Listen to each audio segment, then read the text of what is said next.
फिर हमारा next topic है, हम पढ़ेंगे रिसेप्टर्स के बारे में। कौन कौन से रिसेप्टर्स प्रेजेंट होते हैं जो किसी भी न्यूरॉन के मैसेज को कंट्रोल करते हैं या फिर रिसीव करते हैं, फिर उस पे एक्शंस दिखाते हैं। तो these are the receptors present in the body. इसके बारे में लिखा हुआ इंट्रोडक्शन पार्ट में, biological transducers which receive energy from internal and external environments and convert them into electrical impulses are called as receptors. हमने पहले ही इसके बारे में डिस्कस किया है सेंसरी रिसेप्टर्स के बारे में, बट हम उसको फिर से डिस्कस करेंगे इन अ ब्रीफ कि बायोलॉजिकल ट्रांसड्यूसर्स मतलब एक ऐसे ट्रांसड्यूसर जो बायोलॉजिकल होते हैं, वो किसी भी एनर्जी को रिसीव करते हैं, चाहे वो एनर्जी किसी भी फॉर्म में हो, वो उसको सेंस के द्वारा रिसीव करते हैं फ्रॉम एक्सटर्नल और इंटरनल इन्वायरमेंट, यानी बॉडी के बाहर अगर कुछ हो रहा है या बॉडी के अंदर कुछ हो रहा है, वो सारे इन्वायरमेंट से फिर उनको क्या करते हैं, इलेक्ट्रिकल इम्पल्स में कन्वर्ट कर देते हैं। वो सारा काम वो क्या होते हैं, वो यानी रिसेप्टर्स होते हैं। रिसेप्टर्स क्या होते हैं? जो कि किसी भी एनर्जी को रिसीव करते हैं फ्रॉम एक्सटर्नल और इंटरनल, यानी बाहर से या अंदर से, इनसाइड ऑफ द बॉडी या outside the side of the body, वो रिसीव करते हैं, फिर उसको क्या करते हैं, कन्वर्ट कर देते हैं किसमें, इलेक्ट्रिकल इम्पल्सेस को में, एंड फिर उसको पूरी बॉडी में ट्रांसमिट करते हैं। They are either grouped into sense organs or found scattered as। तो ये जो होते हैं वो ग्रुप फॉर्म में होते हैं, जैसे कि हमारा आई, ईयर, ये सारे चीजें जो होती हैं साथ में प्रेजेंट होती हैं। यानी आई का सेंस भी साथ में काम करता है और एयर का सेंस भी। अगर किसी चीज है वो नॉइज कर रही है, तो बॉडी वहां पे दो सेंसेस, वहां पे तीन सेंसेस काम करेंगे। कान भी काम करेगा उस चीज की हेयरिंग के लिए, एयर का आई काम करेगा उसको चीज को देखने के लिए। तो ये सारी चीजें मतलब कभी कभी वो ग्रुप में काम करते हैं जो रिसेप्टर्स होते हैं, and sometimes they are like skin and viscera type के जो होते हैं, यानी स्किन यानी किसी चीज का सेंस हुआ है, लाइक आपको बैक ऑफ द बॉडी कोई चीज आके टच कर रही है तो आपका आंख पीछे नहीं देख सकता, तो वहां पे skin as a sensory work काम करती है और वो इंडिविजुअली काम करती है। Receptors and CNS are connected via afferent nerve fibres. जितने भी रिसेप्टर्स होते हैं वो सीएनएस के द्वारा कनेक्ट होते हैं। कैसे, किसके द्वारा? एफेरेंट नर्व फाइबर नाम की होते हैं, उनके द्वारा वो सीएनएस से कनेक्ट होते हैं। The peripheral area from which CNS neuron receive input called receptive field. कोई पेरिफेरल एरिया जहां से सीएनएस न्यूरॉन्स किसी भी इनपुट को रिसीव करते हैं, उसको रिसेप्टिव फील्ड बोलते हैं। विच कीप चेंजिंग, ये कभी फिक्स नहीं होता, जहां से भी वो मैसेज आएगा वो उधर में अलग अलग जगह पे वो मूव करता रहता है। फिर हम क्लासिफिकेशन पढ़ेंगे रिसेप्टर्स का। क्लासिफिकेशन ऑफ रिसेप्टर्स, वो अलग अलग बेसिस पे उस चीज को क्लासिफाई किया गया है। पहले on the basis of structure, यानी कैसा स्ट्रक्चर है किसी भी नर्व फाइबर का, सॉरी किसी भी रिसेप्टर का, वो चीज के ऊपर अलग अलग तरीके से उसको क्लासिफाई किया गया है। तो इसमें दिया हुआ in neurons detecting environment changes and having free nerve endings, the dendrites are in contact with surrounding tissues। इसमें क्या होता है, these neurons में क्या होता है, वो environmental changes को डिटेक्ट करते हैं और इनके पास फ्री नर्व एंडिंग होती है, यानी उसकी एंडिंग फ्री होती है। the dendrites are in a contact with surrounding tissues, जो dendrites होते हैं वो आसपास के टिश्यूज से कनेक्टेड होते हैं। For example, the pain and temperature receptors in the skin dermis, मतलब जो पेन या फिर कोई टेम्परेचर, जो ऐसे रिसेप्टर्स जो पेन और टेम्परेचर को डिटेक्ट करते हैं, वो स्किन की डर्मिस में प्रेजेंट होते हैं। In neurons with the encapsulated endings, ये न्यूरॉन्स में प्रेजेंट होते हैं, वो भी इनकैप्सुलेटेड एंडिंग से। The supporting cell receive the stimuli, मतलब जो भी कोई उनका सपोर्टिंग सेल होता है वो किसी भी स्टिमुली को प्रेजेंट मतलब रिसीव करता है, एंड देन आफ्टर क्या होता है कि वो उसको रिसेप्टर्स उसको डिटेक्ट करता है एंड देन उसको सेंसरी इनपुट बना के बॉडी में ट्रांसमिट करता है। For example, the lamellar corpuscles in the dermis sensing pressures, मतलब जो कार्पसेल्स हैं इन डर्मिस में, वो सेंस क्या कर रहा है, प्रेशर का, मतलब किसी ने आपको टच किया। और the specialised receptor cells with the specialised structure component detected a stimuli, मतलब अगर या जो वहां का कार्पसेल्स का एक डर्मिस होता है वो कोई प्रेशर सेंस करता है या फिर कोई और कंपोनेंट किसी स्टिमुली को डिटेक्ट करता है। Like retina cell receiving a light stimuli, मतलब कोई बाहर से बहुत ज्यादा रोशनी आ रही है या फिर स्किन पे कोई प्रेशर रिलीज हो रहा है, तो क्या करता है, these specialised receptors can stimulate an and these specialized receptor cells can stimulate and associate sensory neurons. These are the structure of different receptors which are present in the our body in neurons. So ये तीन तरीके के होते हैं generally.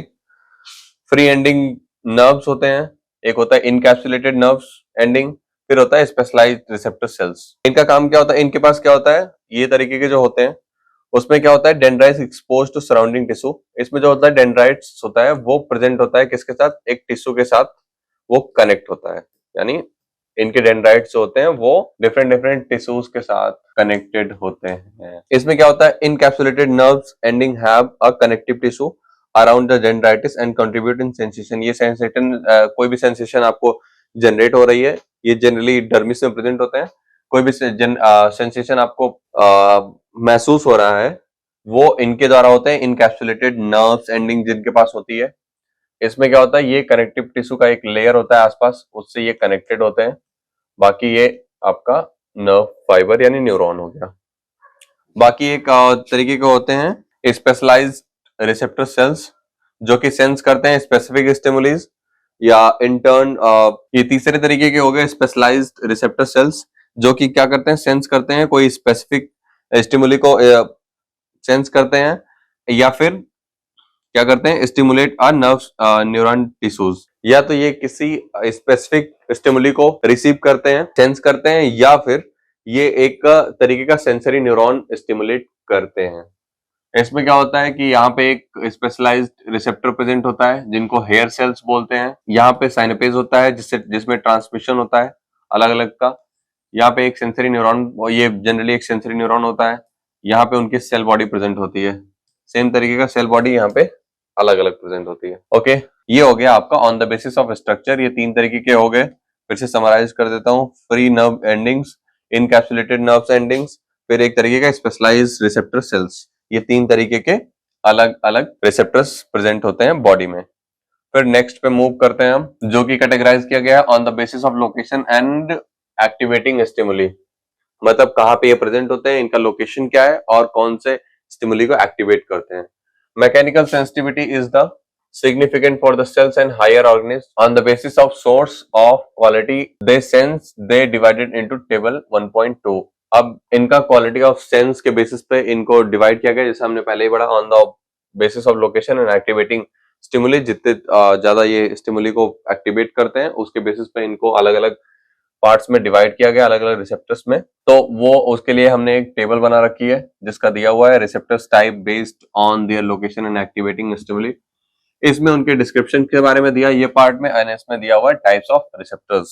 अब ये table है जिसमें बताया गया है कि ये तीन तरीके के डिवाइडेड होते हैं. ये हो गया आपको एक्स्ट्रोसेप्टर्स, और फिर एंट्रोसेप्टर्स, फिर ये ग्रेविटेशनल रिसेप्टर्स और प्रॉपरी रिसेप्टर्स. ये तीन तरीके के रिसेप्टर्स हो गए. इनके डिस्क्रिप्शन के बारे में पढ़ लेते हैं. एक्स्ट्रो रिसेप्टर्स जो होते हैं located at near the body surface, किसी भी बॉडी सरफेस के मतलब जो स्किन है उसके आसपास ही प्रेजेंट होते हैं. Sensitive to the external stimuli, मतलब बाहर से कोई सेंस आपको फील हो रही है उसके लिए ये रिस्पॉन्सिबल होते हैं. Sense external environment changes like touch, pressure, temperature. मतलब अगर टेम्परेचर में कोई चेंजेस आ रहा है तो वो ये रिसेप्टर्स उस चीज को डिटेक्ट करते हैं. किसी तरीके का प्रेशर आ रहा है, मतलब वो किसी तरीके का प्रेशर हो सकता है, यानी कोई आपको टच कर रहा है या किसी मेटल के द्वारा आपको कोई प्रेशर हो रहा है, ये सारे भी, और ह्यूमन टच भी या ह्यूमन या एनिमल टच भी ये डिटेक्ट करते हैं. कन्वे द विजुअल्स, मतलब जो विजुअल्स होते हैं उनको भी कन्वे करते हैं. Smell, taste, touch, pressure, vibrants, thermal, pain, sensations, यानी टच, प्रेशर और टेम्परेचर, इनसे रिलेटेड कुछ भी होगा ये सब कुछ डिटेक्ट करते हैं, एंड वो उस इंफॉर्मेशन को बॉडी सीएनएस को पहुंचाते हैं बाय सेंसरी इनपुट. इंट्रोसेप्टर्स, इसको आगे फर्दर डिवाइड किया गया है बट इसके डिस्क्रिप्शन के बारे में पढ़ेंगे हम. Located in the body vessels, ये बॉडी के vessel located in the blood vessels, ये ब्लड वेसल्स में प्रेजेंट होता है.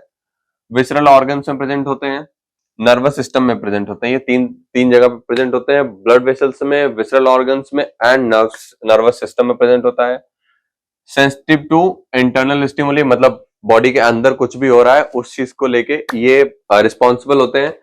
Impulses produced are not perceived but felt as a pain और प्रेशर, मतलब जो इनको एक इम्पल्स जो जनरेट होता है, जो इनके द्वारा इम्पल्स प्रोड्यूस किया जाता है, वो कहीं से परसीव नहीं होता है बट फेल्ट। वो मतलब ऐसा पेन सेंसेशन होता है या फिर कोई प्रेशर सेंसेशन होता है, लाइक एसिडिटी एंड ऑल बनता है, या फिर समटाइम्स क्या होता है कि हार्ट अटैक का जो मैसेज होता है कि वहां पे ब्लड की सप्लाई में कोई भी प्रॉब्लम हो रही है, ये सारे जो प्रोसेस, ये सारे जो मैसेजेस ब्रेन तक पहुंचाए जाते हैं, वो इंट्रोसेप्टर्स द्वारा ही डिटेक्ट करके वो ब्रेन तक पहुंचा जाते हैं कि वहां पे वो दिक्कत हो रही है। सेंस ब्लड प्रेशर, जैसा पहले ही बताया गया कि वो ब्लड, मैंने बताया कि वो ब्लड के प्रेशर यानी ब्लड के फ्लो को भी डिटेक्ट करते हैं और उसको सीएनएस तक पहुंचाते हैं कि यहाँ पे ब्लड फ्लो में दिक्कत हो रही है। Same as here, sense oxygen and carbon dioxide level in the blood, ये ऑक्सीजन और कार्बन डाइऑक्साइड का लेवल कितना ब्लड में है वो भी डिटेक्ट कर लेते हैं।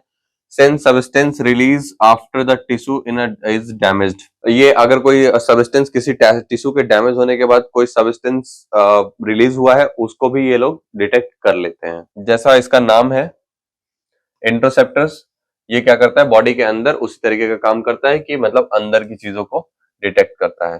फिर ग्रेविटेशनल रिसेप्टर्स के बारे में पढ़ेंगे। लोकेट इन मसल्स, ये मसल्स में प्रेजेंट होता है, टेंडन से प्रेजेंट होता है जो मसल्स और बोन को ज्वाइंट करते हैं। जॉइंट से प्रेजेंट होता है, इनर एयर में प्रेजेंट होता है, या ये आपका आउटर एयर होता है ना, एक्सटर्नल एयर, और जो अंदर एयर का पार्ट प्रेजेंट होता है उसको इनर एयर बोलते हैं। Provide information about body positions, body कैसे खड़ी है, कैसे वर्क कर रही है, या फिर लाइक उसका पोस्चर क्या है, उस चीज के बारे में इंफॉर्मेशन डिटेक्ट करता है। मसल्स लेंथ एंड टेंशन, अगर किसी भी मसल्स का कितना लेंथ है या फिर उस पर कितना खिंचाव हो रहा है, या उस खिंचाव में कितना ज्यादा टेंशन, सपोज दैट हम इसको हाथ को फैलाते हैं तो यहाँ के मसल्स में वो टेंशन और उसका लेंथ स्ट्रेच होता है, उस चीज को डिटेक्ट करता है कि कितना हो रहा है। जॉइंट पोजिशन, जब हम किसी चीज को बेंड करते हैं, लाइक हमने फिंगर्स को बेंड किया, हाथ को बेंड किया, तो उसका पोजीशन एंड उसका मोशंस क्या है उसको भी डिटेक्ट करता है कि बॉडी को एक उसका आइडिया है कंट्रोल सिस्टम का कि उसको कितना बेंड किया जा सकता है। क्योंकि समटाइम्स आप देखते होंगे जब हाथ आप ज्यादा बेंड करते हैं देन एक पेन सेंसेशन होता है, that is the command to you कि भाई स्टॉप, मतलब इसके आगे ज्यादा बेंड नहीं होगा, उसके आगे कॉम्प्लिकेशंस हो सकते हैं। तो वो एक कंट्रोल सिस्टम का काम करता है कि वो जो पोजीशंस एंड मोशंस होते हैं उन पे एक नजर बनाए रखता है और उसको डिटेक्ट करता है, वो ब्रेन को पहुंचाता रहता है कि इतना बेंड हुआ, इतना बेंड हुआ, इतना बेंड हुआ। देन जब ब्रेन को पता चलता है कि नहीं अभी ये मैक्सिमम रेंज तक पहुंच गया, इसके आगे कॉम्प्लिकेशन होगा, तो देन ब्रेन से स्टॉप, इसके आगे नहीं होगा, तब आपको पेन सेंसेशन होता है, वहां पे एक जनरेट होता है। एंड द बैलेंस, एयर का आपने एक सुना होगा कि एयर का एक प्रॉपर्टी ये भी होता है कि वो बॉडी बैलेंस में हेल्प करता है, यानी आप पीछे की तरफ गिर रहे हैं तो वो जो एयर में फ्लूइड प्रेजेंट होते हैं उसके द्वारा ही ब्रेन अब बॉडी की पोस्चर्स को डिटेक्ट करता है कि मतलब आप सीधे खड़े हैं, गिरने वाले हैं, कितने खड़े हैं, कितने स्टेबल है, वो सारी चीजें आपकी डिटेक्ट होती हैं।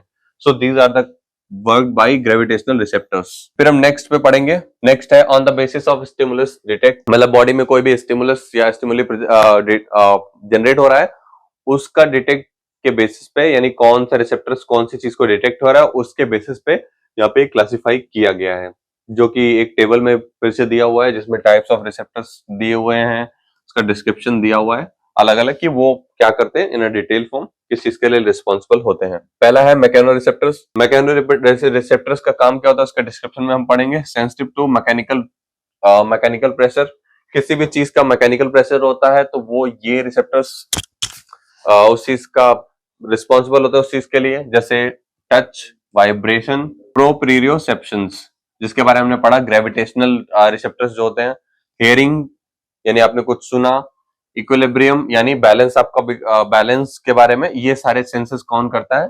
मैकेनो रिसेप्टर्स करते हैं। यानी एक मैकेनिकल प्रेशर आपकी बॉडी पे कैसा पड़ रहा है, क्या पोस्चर है, क्या उससे चेंजेस आ रहे हैं, वो सारी चीजें ये लोग डिटेक्ट करते हैं। यानी आपने कुछ सुना वो चीज को भी, कोई वाइब्रेशन आपको फील हुआ वो भी, कोई टच, कोई मैकेनिकल प्रेशर, कुछ भी होता है तो ये सारे के सारे यानी मैकेनो रिसेप्टर्स क्या करते हैं उस चीज को डिटेक्ट करते हैं। थर्मो रिसेप्टर्स जो होते हैं, थर्मो रिसेप्टर्स से आपको साफ साफ पता चल गया होगा, थर्मो मतलब टेम्परेचर, रिसेप्टर्स मतलब जो टेम्परेचर को डिटेक्ट करते हैं। Sensitive to the temperature changes, किसी भी टाइप के टेम्परेचर चेंज होगा उसका उसके लिए कौन रिस्पॉन्सिबल होगा उस चीज को पता लगाने के लिए, थर्मो रिसेप्टर्स। फिर आपका नेक्स्ट है फोटो रिसेप्टर्स। फोटो रिसेप्टर्स क्या होते हैं, sensitive to light striking the retina, मतलब आपके आंख पे जो रोशनी पड़ रही है या कोई भी तेज रोशनी आ रही है, कोई भी किसी भी तरीके का जो भी स्ट्राइक कर रहा है, किसी भी तरीके की लाइट, उस चीज को कौन करेगा? डिटेक्ट फोटो रिसेप्टर्स करेंगे। फिर आता है आपका कीमो रिसेप्टर्स। कीमो रिसेप्टर्स से पता चल गया होगा, कीमो मतलब केमिकल से रिलेटेड है। Sensitive to the chemical in the mouth, यानी किसी भी तरीके का कोई भी केमिकल आप डिटेक्ट करते हैं। केमिकल मतलब कुछ भी हो सकता है। कैन बी टेस्ट, मतलब आपने कुछ खाया, उस चीज का ही केमिकल टेस्ट आया, मतलब not particularly in chemistry. Chemical is like कोई भी चीज आपने, कोई भी किसी भी कंपोनेंट को आपने टच किया जिसका एक केमिकल प्रॉपर्टी है। जस्ट लाइक खाना आपने खाया, उसका भी केमिकल प्रॉपर्टी होता है, तो मतलब उससे टेस्ट आता है। आपके माउथ ने टेस्ट डिटेक्ट किया, उसको कौन डिटेक्ट करेगा? Chemo receptors. नोज से कुछ स्मेल हुआ, यानी किसी चीज को आपकी उसी खाने की महक आई, तो वो आपका नोज वो भी यही काम करेगा। And body fluids, body fluids में कोई भी चेंजेस आए या फिर एक कोई भी दिक्कत आती है, वो चीज क्या करता है? कीमो रिसेप्टर्स इसके बैलेंस में, बॉडी फ्लूइड के इम्बैलेंस में भी कीमो रिसेप्टर्स का ही काम होता है, वही डिटेक्ट करता है कि क्या कौन क्या होगा। नेक्स्ट 6 एंड लास्ट आपका है osmoreceptors. Sensitive to osmotic process pressure of the body. ये क्या करता है कि ऑस्मोटिक जो प्रोसेस प्रेशर होता है आपकी बॉडी फ्लूइड में, उस चीज को डिटेक्ट करता है कि अगर उसमें कोई भी इम्बैलेंस आता है तो ये ब्रेन को बताता है, वो चीज को डिटेक्ट करके कि यहाँ के बॉडी फ्लूइड में उसके प्रेशर में कोई एबनॉर्मलिटी आई है, कोई चेंजेस आए हैं, तो वो उस चीज को ब्रेन को बताता है। एंड वो एक कन्वर्सेशन हमेशा स्टार्ट रहती है कि हाँ नॉर्मल चल रहा है, नॉर्मल चल रहा है, नॉर्मल चल रहा है। जस्ट लाइक अब कमांड होता है कंप्यूटर्स का कि वो आपको रिप्लाई देता रहता है कि हाँ this is working, this is working, this is working. And जब कोई भी दिक्कत आता है तो वो तुरंत ही वो चीज का इंफॉर्मेशन पहुंच जाता है कि यहाँ पे ये दिक्कत होने स्टार्ट हो गया है। अब हम नेक्स्ट पॉइंट में पढ़ेंगे फिजियोलॉजी ऑफ रिसेप्टर्स, मतलब एक कोई भी रिसेप्टर काम कैसे करता है, क्या प्रोसेसेस होते हैं, किस किस तरीके से उसका पूरा एक फंक्शन होता है। सो उस चीज का एक फ्लो चार्ट यहाँ पे दिया हुआ है। यहाँ पे फिगर पॉइंट 1.11 दिया हुआ है, जिसका डिस्क्रिप्शन है steps in the sensory transduction for the cutaneous receptors. इसमें क्या होता है? कोई भी स्टिमुलस जनरेट हुआ, देन रिसेप्टर ने उसको डिटेक्ट किया, फिर change in the ionic permeability, यानी इलेक्ट्रोफिजियोलॉजी में कोई चेंज, फिर क्या होता है? Change in the membrane potential of nerve ending, वही सेम चीज, वो नर्व डिपोलराइजेशन हो रहा है। Generation of action potential, depolarization होगा तो एक्शन पोटेंशियल जनरेट होगा, जिसकी वजह से एफेरेंट नर्व्स टर्मिनल्स क्या करेंगे? ब्रेन को मैसेज पहुंचाएंगे। फिर propagation of action potential to CNS, CNS उसको डिटेक्ट करेगा, देन वो बताएगा कि भाई नॉर्मल करना है इस चीज को, रेस्टिंग मेम्ब्रेन पोजीशन को फिर से लाना है, मतलब रिपोलराइजेशन का प्रोसेस स्टार्ट करना है। Integration of information bye CNS, CNS वही चीज फिर से इंफॉर्मेशन सीएनएस देगा कि इसको रिपोलराइज करना है, कहाँ रिपोलराइज करना है, रिपोलराइज करके लाना है कितने तक? 70 मिली वोल्टेज तक उस चीज को लाना है। Okay, so generally these are the physiology of receptors, कैसे कैसे रिसेप्टर्स काम करते हैं। स्टिमुलस, कोई भी स्टिमुली जनरेट हुआ, रिसेप्टर्स ने डिटेक्ट किया, फिर उससे क्या होता है उसके अंदर में, फिर उसके बाद परमिएबिलिटी यानी पोलराइजेशन। यहाँ पे हम जनरली इस चीज को पढ़ सकते हैं, कोई स्टिमुली जनरेट हुआ, देन रिसेप्टर्स ने उसको डिटेक्ट किया, देन फिर प्रोसेस स्टार्ट होता है डिपोलराइजेशन का प्रोसेस स्टार्ट होता है, जिससे एक्शन पोटेंशियल जनरेट होता है। एक्शन पोटेंशियल जनरेट होता है तो फिर वो ब्रेन तक मैसेज जाता है, ब्रेन फिर उसको बोलता है रिपोलराइज करना है, यानी पूरा प्रोसेस इलेक्ट्रोफिजियोलॉजी की इसके बाद होती है। उसके बाद बॉडी एक नॉर्मल रेस्टिंग मेम्ब्रेन कंडीशन जहां पे होता है, जिस नॉर्मल कंडीशन में, उसी नॉर्मल कंडीशन में वापस आ जाता है। साइनेप्सिस के बारे में पढ़ेंगे। साइनेप्सिस नर्व फाइबर में प्रेजेंट होता है। एक इसके बारे में लिखा हुआ है, synapsis is a structure which allow the passage of the electrical and chemical signal from one neuron to another. Generally synapses क्या होते हैं? वो दो न्यूरॉन्स के बीच में प्रेजेंट होते हैं। यहाँ पे synapses प्रेजेंट होते हैं, ये अलाउ करते हैं किसी भी केमिकल और इलेक्ट्रिकल इम्पल्स के ट्रांसमिशन को। A synapse is formed by membrane of synaptic neurons. कोई भी synapse फॉर्म किया जाता है किसी एक मेम्ब्रेन के द्वारा, जो प्री साइनेप्टिक न्यूरॉन्स होते हैं या पोस्ट साइनेप्टिक न्यूरॉन्स होते हैं उनके द्वारा, यानी एक न्यूरॉन का एंडिंग पार्ट और एक न्यूरॉन का स्टार्टिंग पॉइंट, ये दोनों पॉइंट मिलके बनाते हैं सिनेप्सिस। ये एक सिनेप्सिस बनाते हैं जहां पे वो दोनों एक दूसरे से बाइंड होते हैं। Synaptic cleft is a gap between the pre-synaptic and post-synaptic neurons. The mechanism by neuron communicate with each other is termed by synaptic transmissions। फिर यहाँ पे एक टर्म आता है synaptic cleft, जो कि गैप होता है pre synaptic and post synaptic के बीच में। जस्ट लाइक यहाँ पे अभी ये दो न्यूरॉन्स हो गए, ठीक है, इसका एंडिंग पार्ट है, ठीक है, ये एंडिंग पार्ट है और ये इसका इनिशियल पॉइंट्स है, ठीक है। दोनों जगह पे डेंड्राइट्स होते हैं, ये दोनों एक दूसरे से कनेक्ट होंगे, ठीक है। तो ये जो पार्ट होगा वो साइनेप्टिक क्लेफ्ट होता है, ठीक है। यहाँ पे क्या हो रहा है, जो कोई भी मैसेज जा रहा है, लाइक ये मैसेज जा रहा है, ये मैसेज जा रहा है, ठीक है, ये मैसेज यहां से स्टार्ट हुआ और उसको यहाँ पे जाना है, तो साइनेप्टिक क्लेफ्ट के थ्रू जब जाता है तो इस पूरे प्रोसेस को यहां से यहां मैसेज जाने को, यानी यहां से मैसेज यहां जा रहा है, इसको साइनेप्टिक ट्रांसमिशन बोलते हैं, जिसको हम आगे डिटेल में पढ़ेंगे। ये हो गया आपका, यहाँ पे आ गया topic synaptic transmission. Synaptic transmission में क्या होता है, electrical and chemical transmission are two types of synaptic transmission. Electrical and chemical दो तरीके के ट्रांसमिशन होते हैं जो साइनेप्टिक क्लेफ्ट में होते हैं। In the mammalian nervous system the electrical synapsis are less common than chemical ones. जो ह्यूमन बॉडी होती है उसमें क्या होता है कि केमिकल साइनेप्सिस ज्यादा एक्टिव होते हैं as comparison to chemical transmissions के। तो यहाँ पे हम पहले पढ़ेंगे इलेक्ट्रिकल ट्रांसमिशन, क्योंकि ये सबसे ज्यादा कॉमन है। In electrical transmission an impulse generate current in a neuron which further spread into another neuron via low electrical resistance pathway. The electrical synapses occurring at the gap junction, the cytoplasm presynaptic and postsynaptic is connected via the ion channels.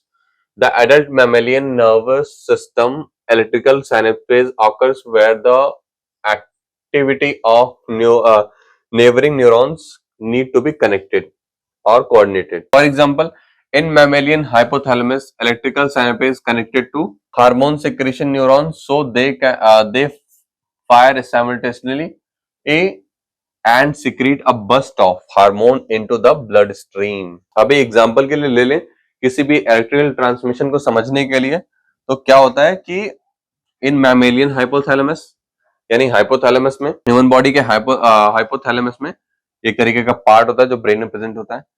Electrical synapse connected to hormone secreting neurons, मतलब कोई भी electrical synapse हो गए वो किससे connect होंगे, जो hormone secrete कर रहे हैं। ऐसे न्यूरॉन्स जो हार्मोन सिक्रेशन के लिए रिस्पॉन्सिबल होते हैं, वो उस चीज का मैसेज पहुंचाते हैं कि हार्मोन सिक्रेट करना है उससे। सो दे फायर साइमल्टेनियसली, वो उसी टाइम पे वो जाके मैसेज पहुंचाएंगे and secrete a burst of hormones, मतलब वो उसी टाइम पे मतलब वो मैसेज गया कि एक मैसेज गया कि कहीं पे किसी फ्लूइड का सिक्रेशन करना है या फिर कोई हार्मोन सिक्रेट करना है किसी ब्लड वेसल्स में, तो वो क्या होगा कि वो इलेक्ट्रिक साइनेप्स जो होगा वो जाके किससे कनेक्ट होगा, वो होगा जो ऐसे न्यूरॉन्स जो इस चीज का मैसेज पहुंचाते हैं कि कोई हार्मोन सिक्रेशन, यानी हार्मोन सिक्रेशन के लिए जो रिस्पॉन्सिबल होते हैं, वो जो मैसेज लाके ब्रेन का पहुंचाते हैं किसी भी ग्लैंड से जो कनेक्टेड होते हैं वहां पे आएंगे, जिससे क्या होगा, वो मैसेज देंगे कि हार्मोन सिक्रेट करना है, देन वो ऑर्गन क्या करेगा, हार्मोन सिक्रेशन स्टार्ट कर देगा। So these are the example of electrical transmissions. अभी ये आपके डायग्राम में दिया हुआ गैप जंक्शंस के बारे में, जिसमें ये ए है and B, these are the structure. ये दो जगह पे बाइंड हो रहा है, न्यूरॉन 1, ठीक है, न्यूरॉन 2, दोनों का एक प्री साइनेप्टिक होगा एंड एक पोस्ट साइनेप्टिक होगा, एक की एंडिंग होगी, एक का स्टार्टिंग पॉइंट होगा। यहाँ पे दोनों बाइंड हो रहे हैं, इसको साइनेप्टिक क्लेफ्ट बोलेंगे। ये आपका हो गया गैप जंक्शन, यानी दोनों के बीच में एक गैप है और वो जंक्शन, इसको पहले न्यूरोमस्कुलर जंक्शन नहीं बोलते थे। सेम यहाँ पे एक मेम्ब्रेन के बारे में बताया गया, साइटोप्लाज्म ऑफ न्यूरॉन के बारे में। गैप जंक्शन इसके दो किसी भी चैनल के बीच में प्रेजेंट होता है, ये यहाँ से एंट्री होती है किसी भी ट्रांसमिशन की। और द सेम यहाँ पे फिर आपका वहां से एंटर होने के बाद देन आता है ये हेमिक चैनल्स, जिससे ट्रांसमिशन होता है। फिर ये कॉनिक्स हो गया, फिर ये membrane spanning regions in the connection. ये पूरा आपका एक जो गैप जंक्शन के बीच में इंटरचेंज होते हैं, ट्रांसमिशन होते हैं, उनके बारे में ये सारा प्रोसेस दिया हुआ है। ये नेक्स्ट फिगर दिया हुआ है, यहाँ पे आप देख सकते हैं कि ये डेंड्राइटिस एंड सेल बॉडी एक न्यूरॉन्स का है, ये दूसरे का है। तो यहाँ पे डेंड्राइट्स के द्वारा दूसरा डेंड्राइट्स कनेक्ट हो रहा है, जिसके लिए रिस्पॉन्सिबल कौन है? एक्सोडेंड्राइट साइनेपेज हो गया, ये केमिकल साइनेपेज हो गया। यहाँ पे केमिकल ट्रांसमिशन होता है, यहाँ से पोटेशियम एंड इसको आप ले सकते हैं पोटेशियम चैनल का एंड सोडियम चैनल, इसका जो इनफ्लक्स होता रहता है, इनफ्लक्स या फिर उसका ब्लॉकेज या फिर उसका एक्सक्रीट आउट, ये सारा कुछ यहाँ पे होता है, तो इसलिए इसको केमिकल साइनेपेज बोलते हैं। ये हो गया आपका एक्सोडेंड्राइटिक साइनेपेज हो गया। यहाँ पे एक डेंड्राइट दूसरे डेंड्राइट से बाइंड होकर फिर वो चीज का प्रोसेस कर रहा है। ये आपके डिफरेंट डिफरेंट है। और यहाँ पे आपका एक्सोमेटिक साइनेपेज हो गया, ये एक्सोनॉमिक हो गया, फिर यहाँ पे आपका सिमेट्रिक हो गया, एसिमेट्रिक साइनेपेज हो गया। डिफरेंट डिफरेंट साइनेपेज है और उनकी अलग अलग बॉन्डिंग्स उनके में लिखी हुई है। उस चीज का डिस्क्रिप्शन में इसमें काफी डीपली डिस्क्राइब किया हुआ है कि क्या क्या प्रोसेसेस हो रहे हैं। मैंने इनिशियली वो चीज समझा दिया है कि किसी भी post synaptic and pre synaptic के बीच में एक जब बाइंड होता है दो न्यूरॉन्स के, तो वहां पे साइनेप्टिक क्लेफ्ट होता है, जिससे उसका ट्रांसमिशन होता है बाय 1-2। फिर यहाँ पे गैप जंक्शंस के बारे में बताया गया है। गैप जंक्शन भी मैंने बता दिया कि वहां वो एक जंक्शन होता है जो दो न्यूरॉन्स के बाइंडिंग के बीच में प्रेजेंट होता है, जो कि फॉर्म होता है किससे?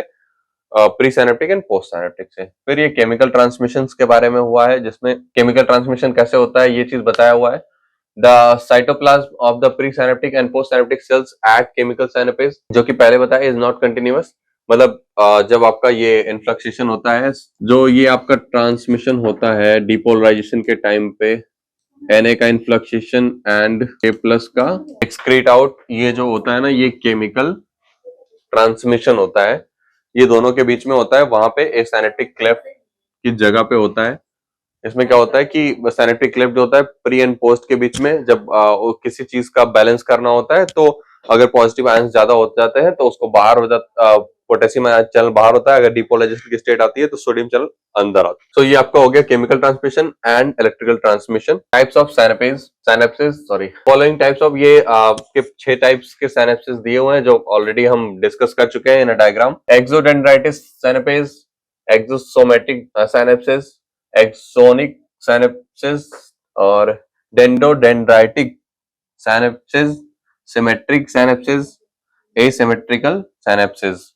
ये डिफरेंट डिफरेंट साइनेप्सिस प्रेजेंट होते हैं ऑन द, ये बेस्ड होते हैं on the bonding of dendrites. Dendrites कैसे एक दूसरे से बाइंड हो रहे हैं। डेंड्राइट्स आपके बारे में पहले पढ़ा चुका हूं कि डेंड्राइट्स ही होते हैं, किसी भी न्यूरॉन सेल्स के डेंड्राइट्स जाके वो दूसरे न्यूरॉन से बाइंड होते हैं एंड वो मैसेज के ट्रांसमिशन में काफी ज्यादा हेल्पफुल होते हैं। फिर नेक्स्ट टॉपिक है हमारा, इस यूनिट का लास्ट टॉपिक है न्यूरोट्रांसमीटर्स। न्यूरोट्रांसमीटर इस पूरे नर्वस सिस्टम का सबसे मेन और इम्पोर्टेंट पार्ट है, क्योंकि सब कुछ जो भी होता है वो न्यूरोट्रांसमीटर के द्वारा ही होता है। They are the messaging body. इनका क्या होता है? Neurotransmitters are chemical substance that help in the transmission of information from different part of the body of the brain.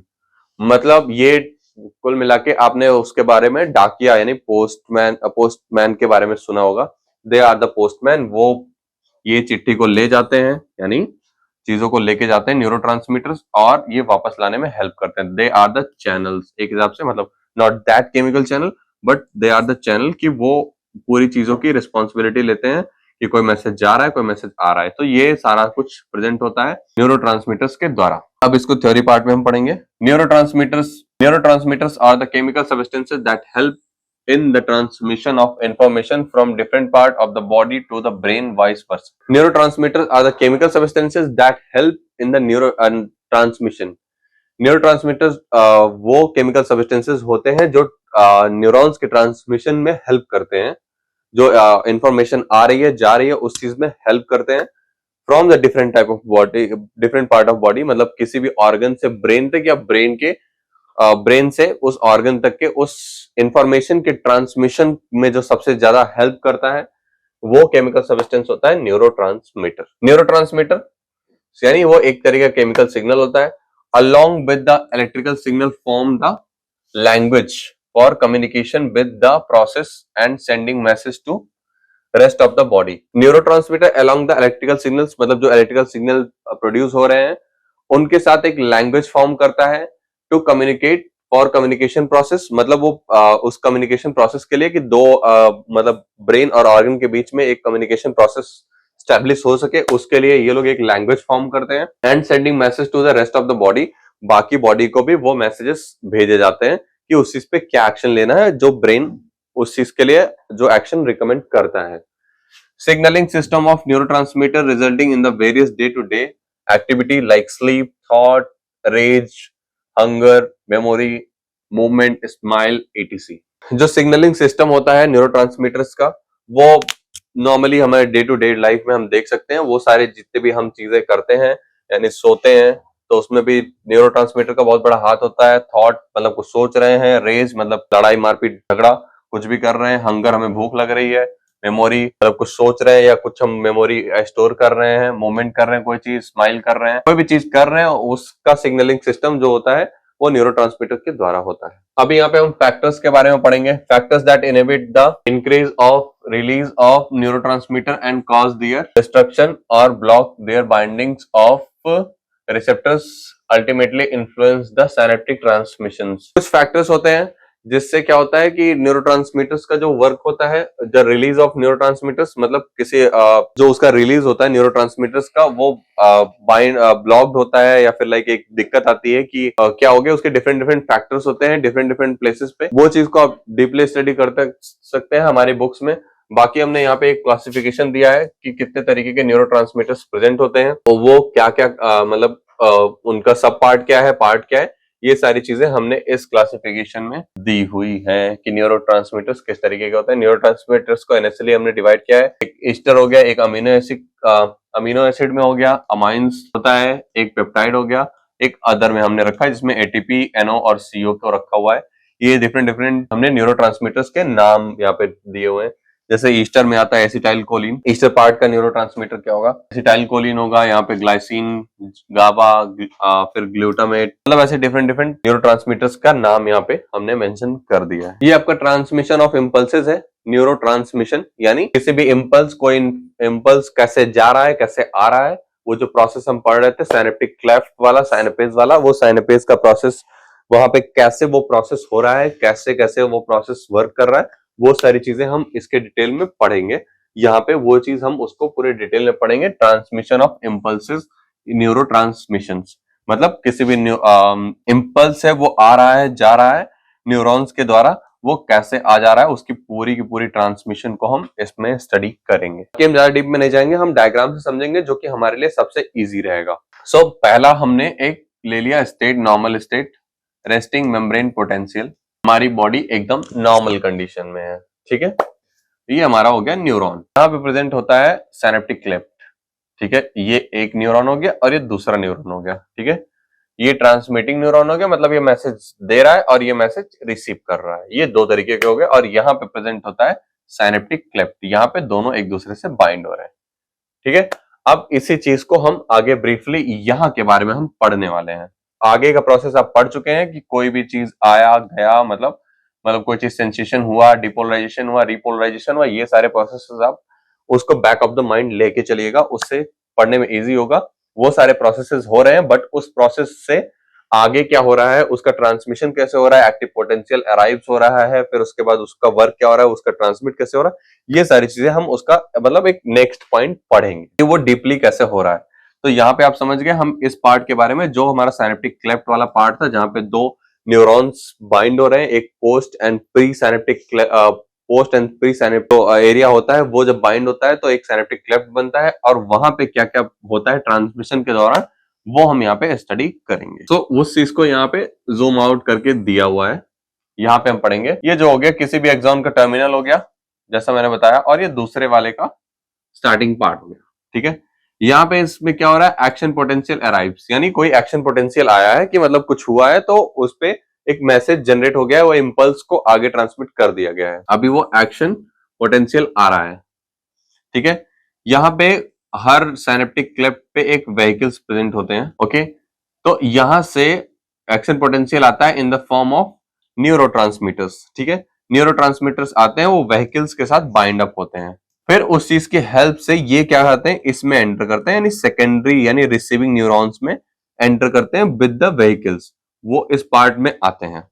Then हम सेकेंड पार्ट पढ़ेंगे, जो कि सेकेंड स्टेज में क्या होता है, तो वहां से आए, vehicle fuse with the plasma membrane, ठीक है, ये आपका व्हीकल्स हो गए, ठीक है, यहाँ पे उन्होंने बाइंड किया और वो यहां तक आए।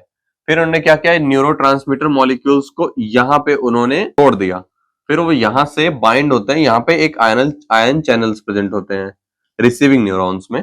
ये रिसीविंग न्यूरॉन हो गया और ये आपका ट्रांसफरिंग यानी ट्रांसमिटिंग न्यूरॉन्स हो गया। अभी क्या हुआ, वहां पे व्हीकल्स से वहां जो प्रेजेंट थे, यहाँ पे जो पहले व्हीकल्स यहाँ प्रेजेंट थे उनसे बाइंड होते हैं एंड देन वो क्या करते हैं, यहाँ पे आते हैं उसके एंड पार्ट पे यानी मेम्ब्रेन पे आते हैं। फिर यहाँ पे एक मेम्ब्रेन चैनल खुलता है जिससे क्या होता है, न्यूरोट्रांसमीटर मॉलिक्यूल्स जो होते हैं वो बाहर निकलते हैं इस साइनेप्टिक क्लिफ्ट में, और फिर by ion channels, different different ion channels वो रिसीविंग न्यूरॉन्स के अंदर घुसते हैं। वही सेकंड पॉइंट दिया हुआ, vehicles fuse with the plasma membrane. Vehicles क्या करते हैं, प्लाज्मा मेम्ब्रेन में फ्यूज होते हैं। थर्ड पार्ट में क्या हो रहा है, neurotransmitter is release into the synaptic cleft. इस सिनेप्टिक क्लेफ्ट में वो न्यूरोट्रांसमीटर मॉलिक्यूल्स आते हैं। Neurotransmitter bind two receptor on the neurons membrane.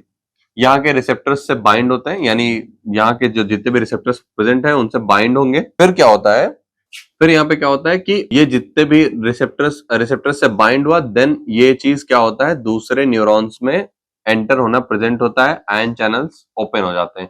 ये इससे एनालाइज करते हैं, फिर वो चीज उनको लगता है कि वो मैसेज आगे ट्रांसमिट होना चाहिए, तो वो मैसेज आने आगे आना स्टार्ट हो जाता है। वो न्यूरोट्रांसमीटर्स दूसरे न्यूरॉन में आ जाते हैं बाय द आयन चैनल। फिर उसके बाद क्या होता है, जब वो सारे के सारे आ जाते हैं यहाँ पे न्यूरोट्रांसमीटर्स, देन ये आयन चैनल वापस से बंद हो जाता है, जिससे क्या होता है, Na यानी सोडियम आयन आना बंद हो जाता है, सोडियम आयन का इन्फ्लक्सेशन बंद हो जाता है। यहां से आप एक चीज ये कोरिलेट कर सकते हैं कि जैसे वहां पे हमने पढ़ा था कि जब भी कोई इम्पल्स जनरेट होता है, तो सोडियम आयन का इन्फ्लक्सेशन होने लगता है। उसका रीजन यही है कि जब ये आयन चैनल्स खुलते हैं तो यहाँ पे न सिर्फ न्यूरोट्रांसमीटर्स आते हैं, बल्कि Na यानी सोडियम आयन भी आना स्टार्ट हो जाता है, जिससे उसकी परमेबिलिटी बदल जाती है और वो डिपोलराइज होना स्टार्ट हो जाते हैं। जब न्यूरोट्रांसमीटर्स अंदर आ जाते हैं तब ये चीज बंद हो जाता है। अब क्या करता है, बॉडी बैलेंस करने के लिए, यानी इसके नीचे जो यहाँ पे प्लस प्लस हो गया होगा, उस चीज को बैलेंस करने के लिए क्या करता है, दूसरा चैनल ओपन करता है, यानी दूसरा गेट ओपन करता है। गेट वो क्या करता है, पोटेशियम आयंस को बाहर डिफ्यूज आउट करता है, जिससे body polarized and depolarized condition में पहुंच जाती है। So these are the total communication between the neurons, जो कि केमिकल साइनेपेज के द्वारा हो रहा है। कौन कौन से प्रोसेसेस हमने पहले ही बता दिए हैं। यहाँ पे साइनेप्टिक क्लेफ्ट पे क्या होता है, वो एक्शन पोटेंशियल आता है न्यूरोट्रांसमीटर के साथ में, वो व्हीकल से बाइंड होता है।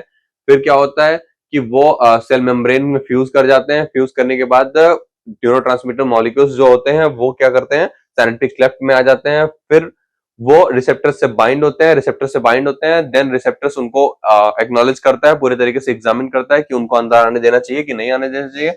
और जब उनको वो चीज क्लियर हो जाता है, देन आयन चैनल्स ओपन हो जाते हैं, देन वो न्यूरोट्रांसमीटर्स अंदर आ जाते हैं।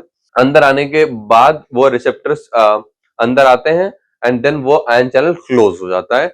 These are the complete process. ये आयन क्लोज हो जाता है, फिर सेम प्रोसेस होता है नेक्स्ट न्यूरॉन, इस न्यूरॉन रिसीविंग न्यूरॉन एंड फिर फर्दर रिसीविंग न्यूरॉन्स के बीच में ये प्रोसेस हमेशा चलता रहता है बॉडी में। फिर यहाँ पे नेक्स्ट पॉइंट दिया हुआ है information transfer across the chemical synapses. इसमें वही सारे के सारे चीजों को डिटेल में दिया हुआ है काफी ज्यादा, कि वो जो ट्रांसमिशन हो रहा है वो कैसे कैसे हो रहा है, उसमें इंफॉर्मेशन ट्रांसफर कैसे हो रहा है, और जिसमें अलग अलग पॉइंट दिए हुए हैं। As a nerve impulse reach the terminal of axon, it includes sequential events trigger the release of neurotransmitters. मतलब जब कोई अब इम्पल्स वो क्या करता है कि न्यूरॉन्स के एंड में पहुंचता है, तो उसके टर्मिनल में पहुंचता है, तो एक सब्सिक्वेंट इवेंट होता है, मतलब एक के बाद एक प्रोसेस होता है जो सीक्वेंस में होता है। Cross the synaptic cleft, neurotransmitter क्या करते हैं, साइनेप्टिक क्लेफ्ट को क्रॉस करते हैं and as bind to the receptors, वो रिसेप्टर्स अगले रिसेप्टर से बाइंड होते हैं एंड वो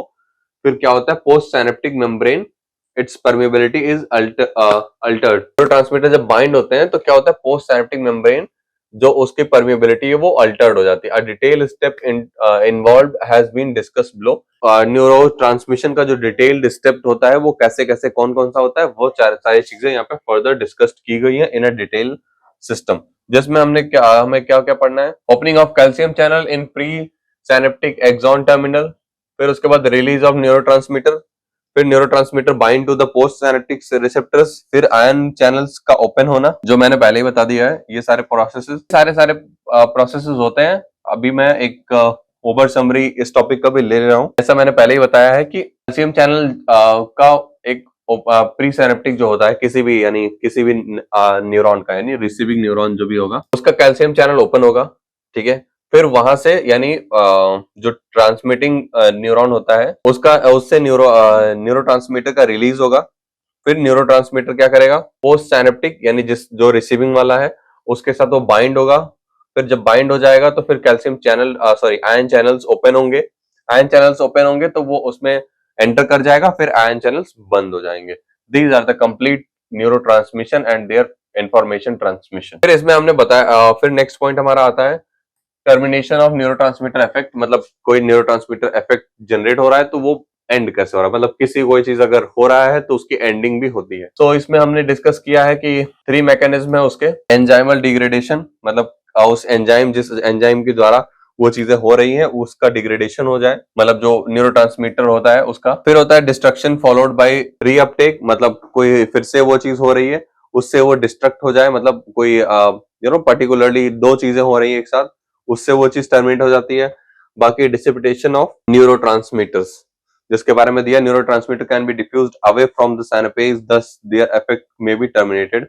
मतलब वो दूसरे साइनेपेज जहां पे उसको बाइंड नहीं होना वहां पे हो जाए तो उस चीज का इफेक्ट टर्मिनेट हो जाएगा, क्योंकि वो कभी रास्ते पे पहुंच ही नहीं पाएगा। मतलब आप कहीं पे जा रहे हैं और आप रास्ता भूल जाते हैं, कई जगह पे कभी पहुंच ही नहीं पाएंगे। Thank you guys, this is the whole chapter of nervous system. हमने अपने सारे इंपॉर्टेंट टॉपिक जो सिलेबस में दिए हुए हैं वो कवर अप कर लिए, उसकी समरी दे दी गई है।